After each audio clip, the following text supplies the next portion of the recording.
Chapitre 1. Des débuts tumultueux, jeunesse et éducation.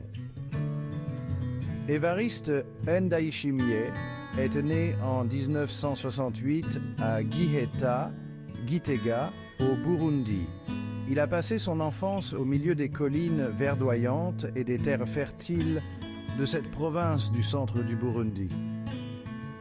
La vie était simple, mais des tensions politiques couvaient sous la surface. Le Burundi, comme son voisin le Rwanda, était aux prises avec de profondes divisions ethniques entre les communautés Hutu et Tutsi. Ndayishimiye a fréquenté l'école à Gieta, excellent dans ses études. Il était connu pour son intelligence et sa diligence. Il a développé un sens aigu de la justice et de l'équité, des traits qui allaient de plus tard définir son leadership. Cependant, l'ombre du conflit ethnique planait, jetant un voile sur ses premières années.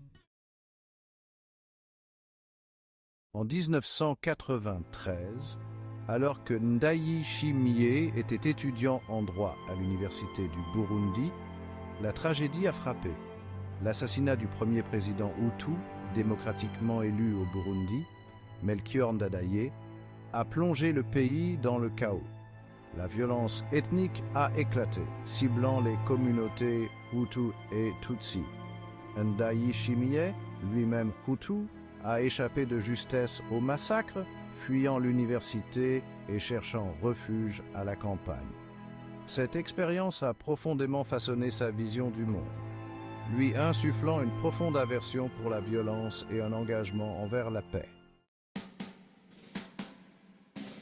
Au sein des rangs des FDD, Évariste Ndayishimiye a rapidement gravi les échelons, ses qualités naturelles de leader et son sens stratégique se révélant au grand jour.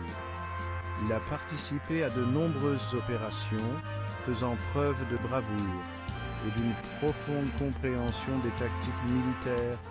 Sa capacité à inspirer et à motiver ses frères d'armes lui a valu leur respect et leur admiration. Il s'est fait connaître pour son sens de l'équité et son souci du bien-être de ceux qu'il commandait. Alors que la guerre faisait rage, Ndayishimiye a joué un rôle clé dans plusieurs victoires stratégiques des FDD. Ses succès militaires n'ont cependant pas diminué sa détermination à trouver une issue pacifique au conflit. Il a reconnu que la véritable victoire ne se trouvait pas sur le champ de bataille, mais dans la construction d'une paix durable qui englobe tous les Burundais. Avec la signature des accords d'Arusha en 2000, une lueur d'espoir est apparue pour le Burundi.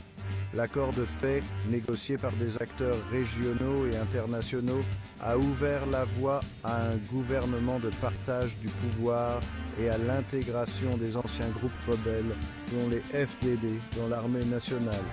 Ndayishimiye, fervent partisan du dialogue et de la réconciliation, a adhéré au processus de paix et a joué un rôle actif dans le désarmement, la démobilisation et la réintégration des anciens combattants.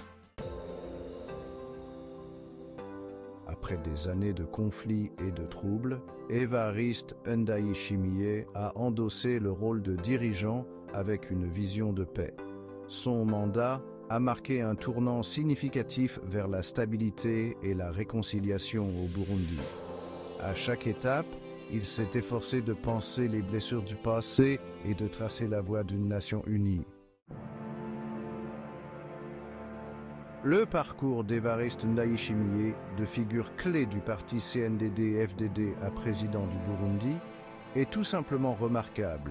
Son leadership au sein du parti a jeté les bases de son rôle national, où il a continué à défendre les principes qu'il avait toujours défendus. En tant que président, il s'est efforcé d'apporter des changements significatifs et le progrès pour tous les Burundais. Avec une nouvelle vision pour le Burundi, Évariste Ndayishimiye a lancé des initiatives visant le développement économique, la cohésion sociale et l'inclusion politique.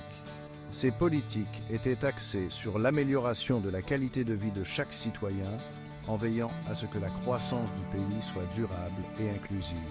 Sous sa direction, le Burundi a commencé à entrevoir un avenir meilleur, un avenir rempli d'espoir et d'opportunités.